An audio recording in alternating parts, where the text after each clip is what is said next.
Bonjour à tous et bienvenue sur Student Talk, le podcast où l'on explore les sujets qui nous touchent, nous les étudiants au quotidien.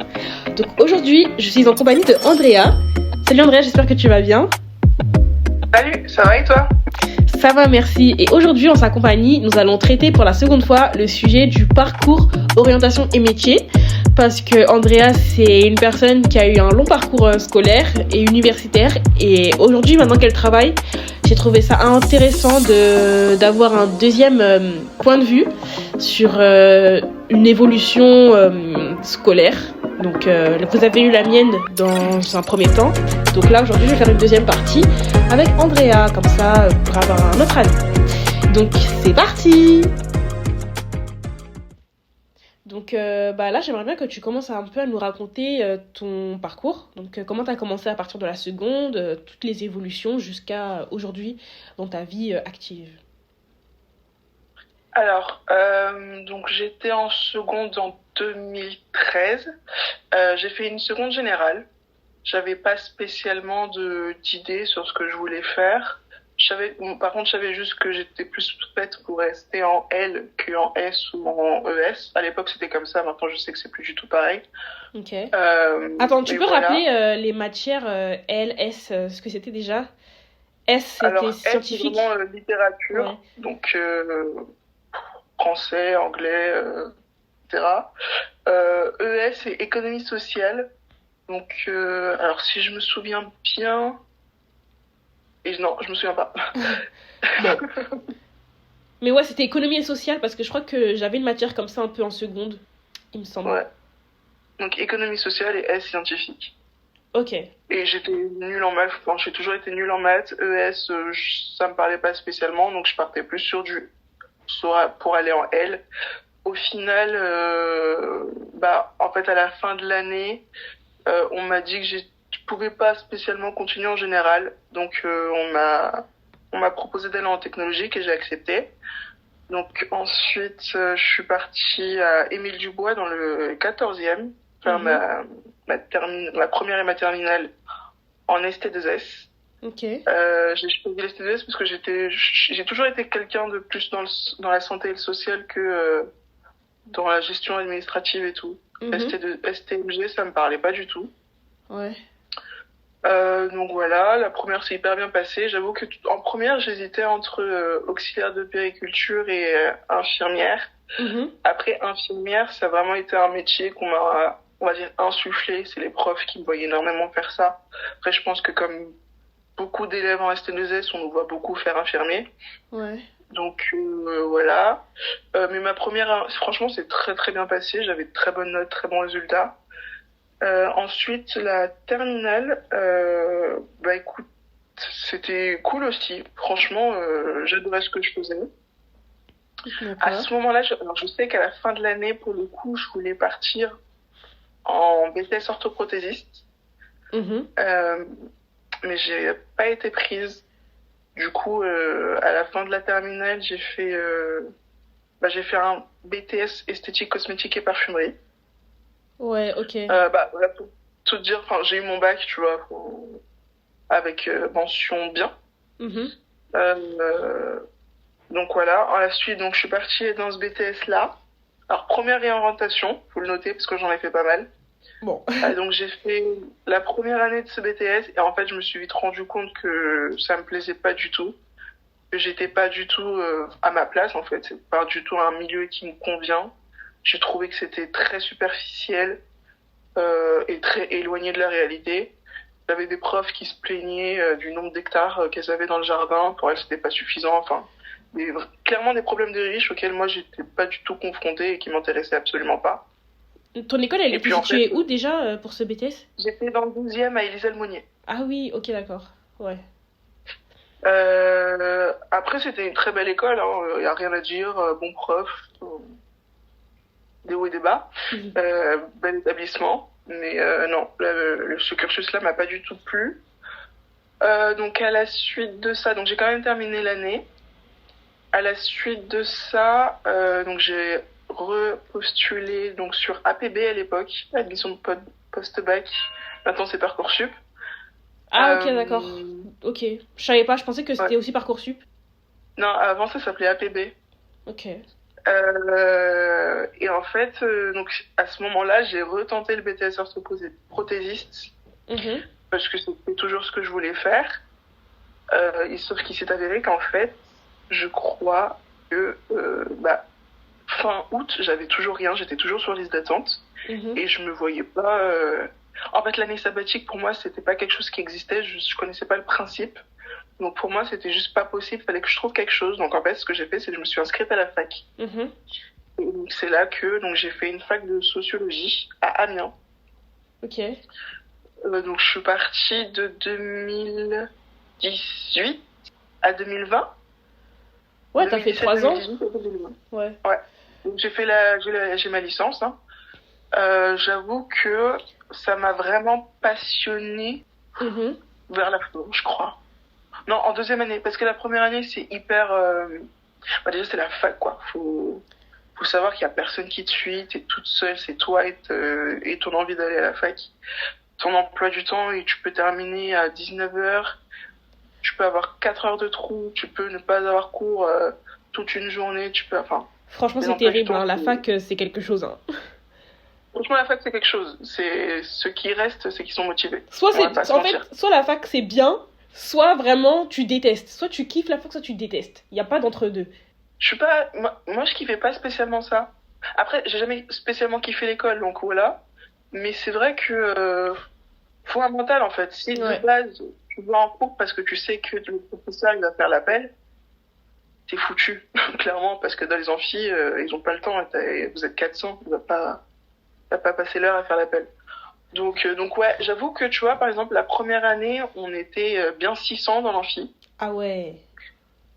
La deuxième année on était 50, 60. Attends quoi? Vous êtes passé de 600 à 50 personnes? Ouais. Ah, mais ça va très très vite. Hein. Entre les gens qui vont plus, les premiers, les examens de fin de semestre Mhm. et ton admission en deuxième année, ça va très très vite. Hein. Ah, j'avoue. Donc ouais, on est passé donc de 600 à 60, quelque chose comme ça. Et en troisième année, ça a encore baissé. En troisième année, on était une vingtaine. Après, moi, contexte particulier, parce que du coup, ma troisième année, en fait, ça a été l'année du Covid.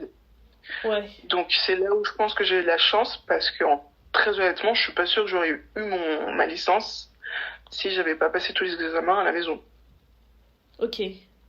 D'accord, Vu que donc t'as c'était fait que tous des tes trucs. examens à distance, quoi. Ouais. Bah parce que du coup confinement. Donc je suis retournée, donc j'étais à Amiens à ce moment-là, je suis retournée donc coup à Paris chez ma famille. Et de là, on recevait tous nos cours à distance, quoi. Donc c'était des dossiers à rendre, c'était dossier sur dossier en fait.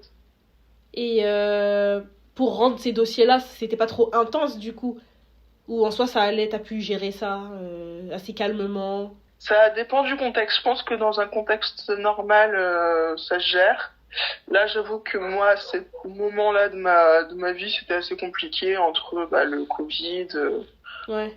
J'ai été touchée de près comme de loin par ça, en fait. Donc non, c'était assez compliqué, mais j'ai pu rendre ce que j'avais besoin de rendre, et puis j'ai eu mon diplôme.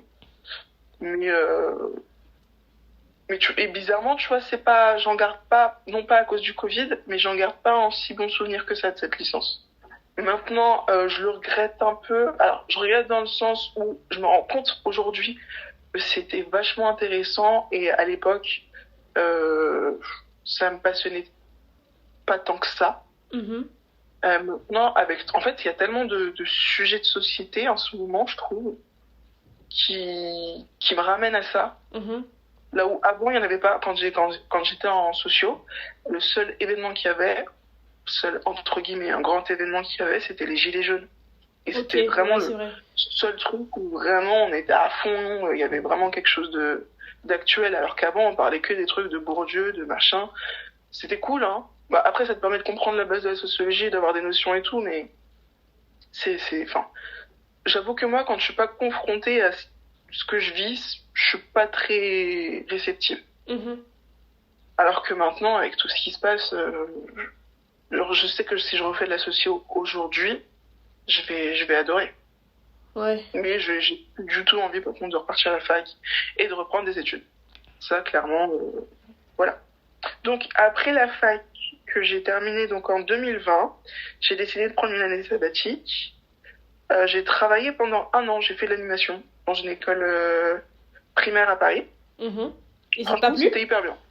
Okay. C'était hyper bien. Alors, je le referai pas non plus parce que les enfants sont très mignons, mais très très chiants. Mais non, c'était cool de couper en fait du monde scolaire. Et puis même après le Covid, je pense qu'on avait tous besoin de penser à autre chose, de faire quelque chose aussi de sa vie. Ouais, clairement. Moi, je me revoyais pas repartir en cours avec tout ça, quoi. Très clairement. Donc non, l'animation c'était cool et tout. Et puis en plus, non, c'était pas le premier pas dans le monde du travail, mais ouais, ça permet de faire des rencontres et tout, de voir, clairement de voir autre chose. Ok.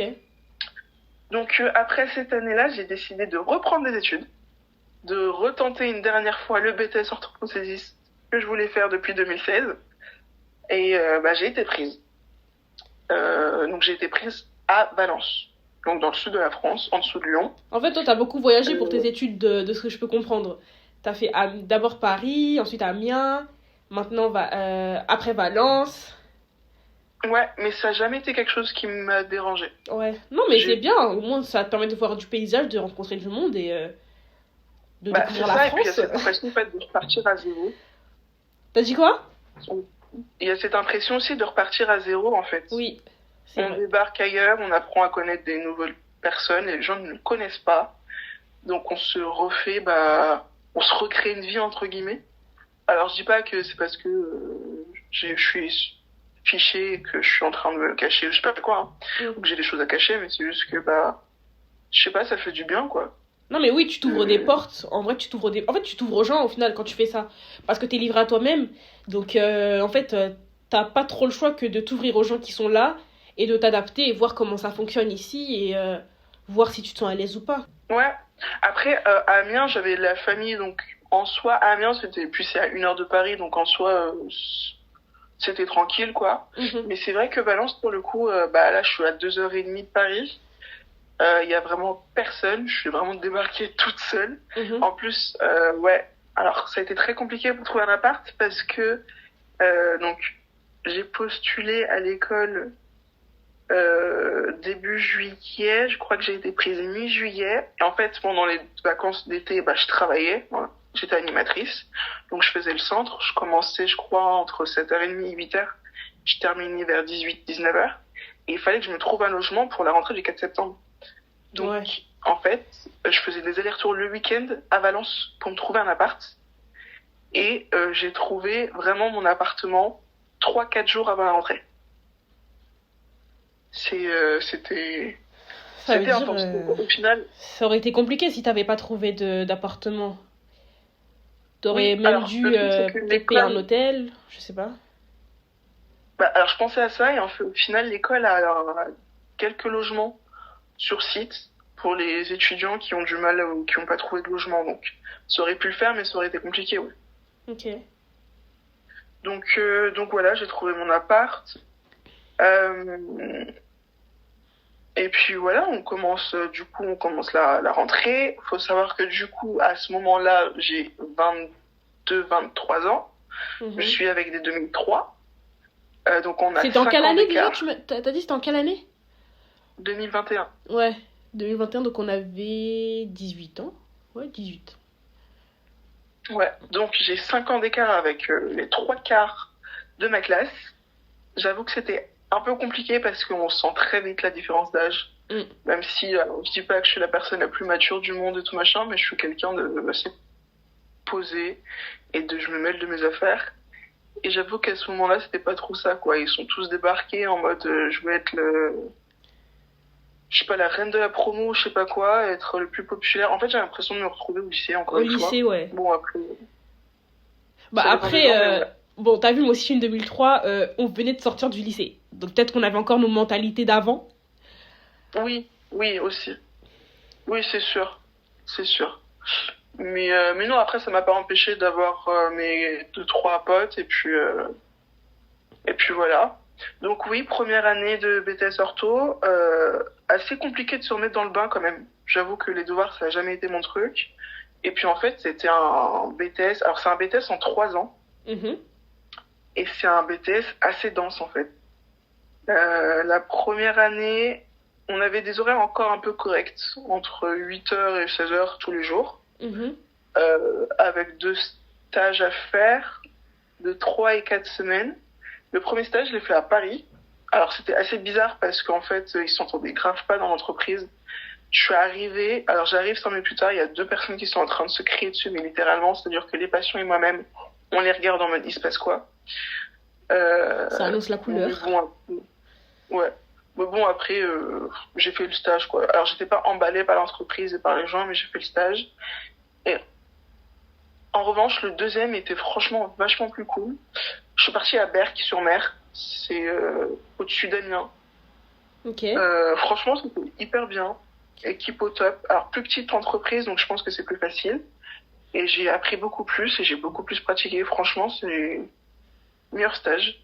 Et ton stage, il avait duré combien de temps? 4 semaines. 4 Celui à semaines, Berck, ok. 4 semaines. Ok. Et celui Ouais. à Paris aussi? 3 semaines. Ok, d'accord. Donc voilà. Ensuite vient la deuxième année. Et en fait, j'avoue que la deuxième année, compliquée. Compliquée parce que du coup, en plus, on a des emplois du temps. Bah, là, c'est plutôt du 8, 19, 20 heures tous les jours. Ok. Avec parfois 5 heures d'affilée avec le même prof. À devoir ingurgiter des quantités de pathos et de notions médicales impressionnantes. Ça, c'est vrai que c'est Et en chaud. fait, moi, juste, je pouvais plus. Je Mm. pense que... Donc, j'ai continué jusque décembre. Et en décembre, je suis partie voir le responsable du pôle pour lui dire que, d'un commun accord, en fait, on s'est dit que j'allais m'arrêter là et peut-être reprendre à la rentrée prochaine, mais c'était pas sûr. J'avoue que je vais faire un petit côté santé mentale. À ce moment-là, je faisais pas mal de crises d'anxiété. Je pense que vraiment mon corps en pouvait plus. Mhm. Donc en fait, c'est pour ça que surtout que j'ai arrêté, c'est que on me voyait plus en cours parce que je pouvais plus. T'arrivais Je pouvais plus à partir, en supporter fait. tout ça, en fait. C'était trop Ouais, dur non, pour je toi. pouvais plus. C'était déjà mentalement, je suis pas bien. En plus, t'as des profs, qui sont pas toujours réceptifs, donc je prends des réflexions dont t'as pas besoin. Enfin voilà, plein de choses qui ont fait que j'ai arrêté. Et donc à ce moment-là, j'avais aucune idée de ce que je voulais faire, où je voulais aller. Et du coup, j'ai commencé déjà à... Comment dire? Je suis partie à la mission locale Ok. pour voir... j'avoue qu'on m'en a parlé. En fait, souvent quand on sort des études comme ça d'un coup et on sait pas quoi faire, on nous dit souvent d'aller à la mission locale. Et j'avoue qu'ils m'ont pas... Alors peut-être moi, parce que mon cas était, je sais pas, particulier ou autre. Moi, ils m'ont pas plus aidé que ça. En fait, la C'était mission plutôt... locale, j'ai l'impression qu'ils t'aident plus dans la recherche de stage, ou si tu cherches un poste en tant que vendeur en boulangerie de courte durée, quoi, histoire que tu t'insères assez rapidement.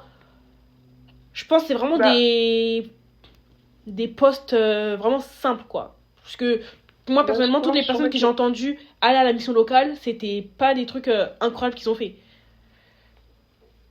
oui, mais je pense qu'en fait, c'est plutôt quand t'es vraiment dans la difficulté et dans le besoin, que Ouais, ce c'est soit ça. économiquement ou en fonction de ton bagage scolaire. Mm. Euh, alors, je veux pas critiquer qui que ce soit ou dénigrer qui que ce soit, mais tu vois, je pense que, genre, à partir du moment où t'as un certain degré de diplôme, tu vas à la mission locale, t'es en mode, enfin, ils te regardent en mode, ah ouais, je sais pas trop en quoi je peux t'aider, tu vois. Oui, oui, oui, ouais. Genre, moi, j'y allais, j'avais fait mes recherches à côté, forcément, tu vois. Donc, j'étais en mode, j'ai vu ça, est-ce que vous pouvez m'aider? Ça, j'ai pas compris et tout. Et ils étaient vraiment en mode, c'est bien, vous avez fait des recherches et tout quand je suis comme ça. Tu vois, j'ai pas eu plus d'aide que ça, ou le seul moment où j'ai eu de l'aide, c'était économiquement parlant, où, forcément, au bout d'un moment, la bourse s'arrête, j'ai besoin de thunes, j'ai toujours pas de taf, donc oui, ils m'ont dépanné 500 euros. Mhm. Mais sinon, en termes de recherche d'emploi ou j'ai pas eu spécialement d'aide. Bon, après, c'est pas grave parce que je m'en suis sortie, tu vois. Donc, mais c'est vrai que la mission locale, je referai pas. De toute façon, j'ai plus l'âge. Mais voilà.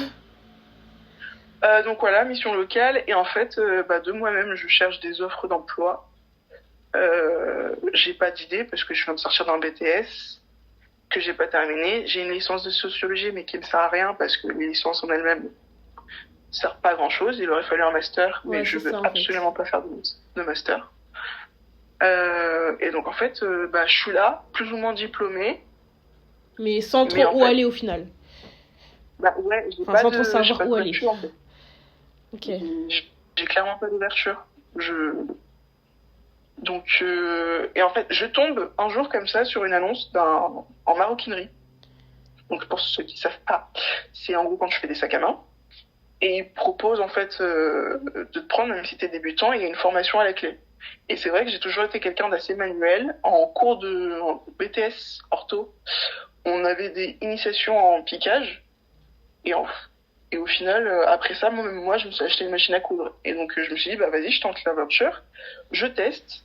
Et on voit ce qui se passe. Donc, j'ai postulé, j'ai fait les 2 premiers entretiens.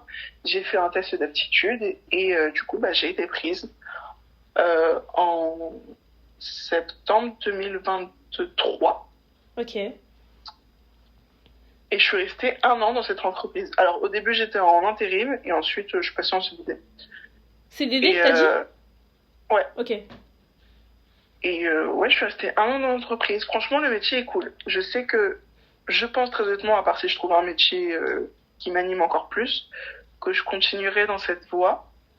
Ok. Mais bon, après, pour des raisons qui me sont propres, je sais pas... J'ai préféré partir au bout d'1 an. Donc déjà, en fait, si je comprends bien, t'as sauté sur l'occasion du métier dans la maroquinerie parce que malgré que tu sois diplômé dans plusieurs domaines, la maroquinerie, le fait que ce soit un domaine manuel et que t'as toujours aimé ça, que ce soit dans la couture ou... tu m'as dit le piquage dans ton BTS, c'est ça? En fait, du coup, tu t'es tourné plus vers un métier qui te correspond à toi, ce que tu aimes faire niveau passion, on va dire, c'est ça? En fait, tu t'es pas vraiment arrêté sur tes qualifications, mais plus sur ton savoir-faire, du coup. Oui, là j'avais une opportunité qui précisait vraiment qu'il pouvait prendre des débutants. Mm-hmm. Donc je me suis dit autant tenter quoi. Donc et j'ai bien fait au final. Ok. Donc et actuellement du coup je suis de nouveau en recherche d'emploi, toujours dans la même chose. J'avoue que j'ai réfléchi pendant un long moment à peut-être passer un CAP en maroquinerie. Ok. Mais ça voudrait dire repartir encore une fois dans les études. Et en final, je me dis que peut-être avec 1 an même si ça reste un niveau débutant, hein, on va pas se mentir, 1 an d'expérience, au final, je peux faire mon chemin en fait. Ouais. Donc je tente et puis on verra bien. Mais j'avoue que pour l'instant, les études, si je peux les éviter, je les évite. Et voilà. Et la morale de l'histoire, ce serait plus de faire ce qu'on veut et pas de ce qu'on nous dit. Parce que je suis partie... En fait, clairement, ma licence de sociologie, c'était juste pour faire joli sur mon CV. Ça m'a aidé dans le BTS orthoprothésiste. Dans le sens où ils se sont dit, elle est diplômée, elle a quelques notions, même si ça n'a rien à voir, mais en termes de... J'ai été, par exemple, exemptée de cours de français, parce que j'avais validé. Vraiment, la licence de sociologie, c'est joli sur mon CV, mais c'est tout. Ouais. Ok. Voilà. Et si j'avais pu, dès le début, par exemple, partir dans un bac pro, faire un bac pro, un CAP Maro, je l'aurais fait, quoi. Donc, au final, t'as quand même tracé ton petit chemin. Donc, vraiment, petit à petit, malgré les obstacles, au final, genre, je pense, malgré toi, t'as pu trouver ta place dans tous ces diplômes, en fait. Parce que t'es juste tombé sur une affiche qui proposait un poste par hasard. Et au final, aujourd'hui, ça fait plus d'1 an que t'es dedans. Et tu t'y plais. Et comme c'est quelque chose qui te ressemble, vu que t'es quelqu'un de très manuel, au final, tu penses avoir trouvé ta place. Grâce à ce hasard où t'es tombé sur cette annonce d'emploi. Ouais. Après, je regrette pas non plus mon parcours. Hein. C'est toujours intéressant, en fait, d'avoir plein d'expériences et de vivre plein de choses. Et en fait, comme ça, t'apprends à te connaître, tu sais ce que t'aimes pas, où sont tes limites. Donc, c'est assez intéressant là-dessus. Et puis je me dis, bah, ça se trouve, en fait, si j'avais pas fait tout ça, je serais pas arrivée à là, en fait. Ouais. Donc, Non, mais c'est exactement ça. ouais. Au final, au final, un parcours scolaire sur le moment, je pense que c'est parce que comme on est jeune et qu'on a aussi la pression, tu vois, des plus grands qui vont dire oui, qu'est-ce que tu comptes faire, mais tu fais cette formation, pourquoi tu l'as fait? Alors que parfois, bah, on fait juste ça pour faire beau sur le CV, pour dire qu'on a été là, mais on n'a pas forcément cette réelle animation en nous pour faire cette chose. Donc au final, on teste plusieurs choses et à la fin, on se rend compte que ah bah, cette chose-là, même si ça ne m'a pas plu, ça m'a permis de m'emmener justement de l'autre côté pour quelque chose que je préfère au final. Parce que moi, ça je l'ai expliqué dans mon premier podcast, mais du coup c'est clairement mon cas. Par exemple, je rebondis vite fait là-dessus. Pareil, j'ai fait un bac ST2S. À la base, je voulais pas faire ça. J'ai voulu tenter le BTS cosmétique, je sais pas quoi, mais au final, j'ai été en tourisme. Tourisme, le BTS tourisme, c'est pas quelque chose qui m'a plu, mais grâce à ça, j'ai pu faire des voyages. En stage, j'ai pu partir à l'étranger. Et c'est de là que je me suis rendu compte que j'aimais les voyages, que j'aimais pratiquer les langues, que j'aimais sortir un peu de ma zone de confort, etc. Pour, bah, aujourd'hui, me rendre compte que c'est ce que j'aime. Mais si j'avais pas fait ce BTS-là, je n'aurais jamais eu l'occasion de le savoir. Donc toi, c'est pareil. Si t'avais pas fait tout ça, t'aurais pas pu avoir ce déclic de te dire tout ça je n'aime pas, même si t'avais eu des échos en disant oui c'est intéressant, mais au final tu sais que tu dois pas travailler dedans. Donc bah franchement c'est quand même un grand parcours que t'as eu et un grand parcours. Je pense que ça t'a aussi permis d'en apprendre plus sur toi-même déjà, avec quand même pas mal de leçons de vie. Je pense, de ce que j'ai cru comprendre, t'as eu plein de leçons de vie durant toute cette période là, du coup de tes 18 ans à 25 ans, on va dire. 23 ans. 23, 24. Ouais. Donc, je pense que tu as eu un grand parcours qui t'a quand même fortifié aussi, qui t'a remis les pendules à l'heure pour savoir vraiment où est-ce que tu voulais aller. Et franchement, bah, je pense que tu peux être fier quand même de ton parcours, même si ça n'a pas été facile, parce qu'on est énormément quand même à être dans ce cas-là. Et tant qu'on ne voit pas le bout, en fait, on se dit, mais dans quel bourbier je suis, en fait? Ouais, clairement. En fait, on se dit, là, je suis en train de faire ça, mais pour rien. Et là, et vraiment, ce qu'il faudrait vraiment essayer de faire, c'est de pas arrêter. À part si vraiment on sent que ça ne nous correspond absolument pas, on arrête. Le but, c'est pas de se forcer non plus. Mais si tu sens que tu peux finir ton année et que même si c'est pas quelque chose qui te plaît, mais tu sens que ça peut t'apporter ne serait-ce qu'une petite chose, pour de là avoir quand même un déclic pour comprendre que c'est cette chose que tu aimes et cette chose que tu n'aimes pas pour faire la suite, je pense qu'il faut tenter. Parce que moi, par exemple, si j'avais arrêté mon BTS avant mes stages de première année, j'aurais jamais pu faire mes voyages à l'étranger et me rendre compte que j'aime ça. Parce que mine de rien, j'ai quand même réussi à améliorer mes langues, dont certaines que j'ai envie d'améliorer aujourd'hui encore plus. Parce que j'ai eu cette occasion de faire ce que j'ai pu faire il y a 3 ans. Du coup, toi, qu'est-ce que tu pourrais dire comme conclusion à tous ces jeunes étudiants qui viennent de rentrer en fac ou dans le milieu universitaire ou alors qui sont en fin de lycée et qui sont encore en pleine hésitation sur leur parcours scolaire et qui ont aussi la pression de certains parents ou des membres de la famille ou des proches, des profs, professeurs qui mettent souvent la pression sur l'idée de carrière, les études ou alors en disant « Oh mais t'es trop nul pour faire ça, fais ça ». Voilà, qu'est-ce que tu pourrais dire à tout ce beau monde vu que tu as plus d'expérience que nous? Bah, alors, déjà, faut prendre aussi, donc, comme tu l'as dit, le contexte de certains. Moi, je sais que je suis assez têtue comme personne et qu'on a beau me dire des trucs, je vais pas spécialement écouter.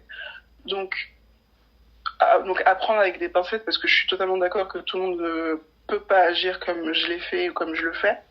Mais je pars du principe que c'est ma vie, je fais totalement ce dont j'ai envie. Et en fait, il est jamais trop tard. Là, surtout, là, bah, vous êtes au début de votre vingtaine. Moi, mine de rien, tout doucement, je m'approche de la fin. Mais, par exemple, là, cette année, j'étais avec des collègues donc, qui se sont aussi reconvertis dans la maroquinerie, qui ont 40 ans passés. Donc, en fait, il est jamais trop tard pour se reconvertir. Si un endroit vous plaît pas, changez.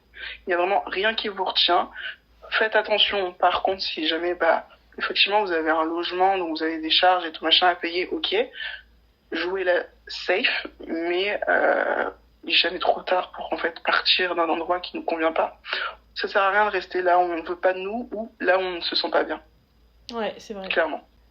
Et surtout, je pense aussi qu'il faut écouter son corps, parce que parfois le corps, il peut envoyer des signes, que ce soit l'angoisse, la tristesse, la solitude. Je pense qu'il faut aussi beaucoup s'écouter, parce que le monde universitaire, enfin, les études supérieures, pardon, autant tu peux bien gérer ça, mais autant tu peux vraiment être au fond du gouffre. Et il faut vraiment s'écouter, je pense. Clairement. Et surtout, si on peut s'appuyer sur des gens, faut pas hésiter, amis, famille ou alors professionnels de santé, faut pas hésiter.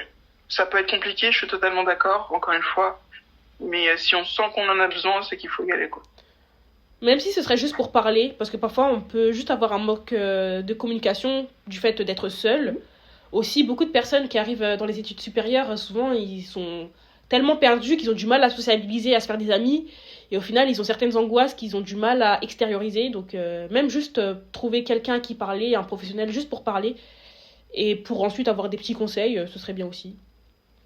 Ouais, je sais que donc à la fac d'Amiens, il y avait un centre de santé pour les étudiants. Donc après, c'est facilement plein, je suis d'accord. Mais là-bas, il y a des professionnels de santé qui sont là, donc faut pas hésiter à y aller. Hein. Bon, bah voilà, je pense que le podcast touche à sa fin. Donc en tout cas, Andrea, merci beaucoup d'avoir partagé ton expérience avec nous. J'espère que ton expérience et le fait que tu sois un peu ancienne, dans le sens où tu as un regard assez large sur tout ça, j'espère que ça peut conseiller et rassurer des personnes qui sont soit de mon âge ou même plus jeunes que moi, qui se sentent perdues dès à présent. Mais voilà, moi j'espère qu'ils vont se rendre compte que, comme tu l'as dit, il n'est jamais trop tard et que, encore une fois, tant qu'on n'est pas arrivé au bout, on ne peut pas savoir réellement. Tant qu'on ne fait pas les choses jusqu'à la fin, si on se sent de le faire, on ne peut pas réellement savoir ce qui nous plaît, où est-ce qu'on veut aller, et que franchement, je pense qu'on a le temps.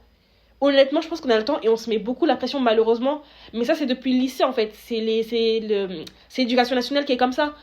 Parce que dès le lycée, dès que tu rentres au lycée, dès la 3e, avec les choix de lycée, on est directement, toi, tu veux faire quoi? Ah bah, va dans ce lycée si tu veux faire ça.